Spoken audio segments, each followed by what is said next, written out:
বিকে এক কট্টা চাইল দিয়ে হাস তুমি তো খুব ভালা মানুষ গো। হে ইন্তু কি দিলি? ইন্তু এক মুঠ চাইল দাস নাই গাতা তুই লুই ফে তুই ফাই দিলি কে? ওড়ি খায় বাচ্চা থাকা যাইন দিকে। এই তুই তো ভাত পার রে, তোর এক কট্টা চাইলের ধোয়া করলাম, তুই চাইল দিলি তুরি, আমি তো চাইলাম নেতে নেই নে।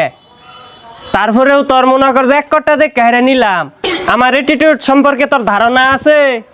এ ফকিরের আবার অ্যাটিটিউড, এক মুঠ চাল দিলে খুশি হয়ে যায়গা, এনুকা গর্জন পারতাছে। আই জান দিকে যা।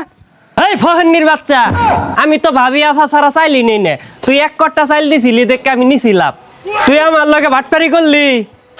এ শালা ফকির তুই কেনতে যাবি? তোরে আমি অভিশাপ দিমু, হে মৌলা আমার এক কট্টা চাইল দেওয়ার কথা কই আমার ইত্তুরি চাইল দিছে, ওর দনে যে পিরফা উড়ে। হাই আমার ধনমতি বীর পড়বো মানে?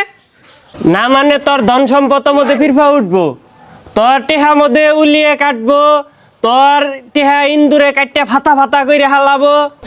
এ তুই কেনতে যাবি? এই যে জুতা দেখ সর। হ্যাঁ এটা কোন বাট্টারে না আইছিলাম, ভিক্ষা চাইলে জুতা দিয়ে দৌড়াইন দে, একজন নাড়ি নিয়ে দৌড়াইন দে, একজন ঝাড়া নিয়ে দৌড়াইন দে। তোরে আমি অভিশাপ দিলাম, তুই পথে ঘাটে ঘুরবি আর মানুষের নাতি গুতা খাবি। এ হালা ফকির খারো। এই নে তোর চাইলের কট্টা।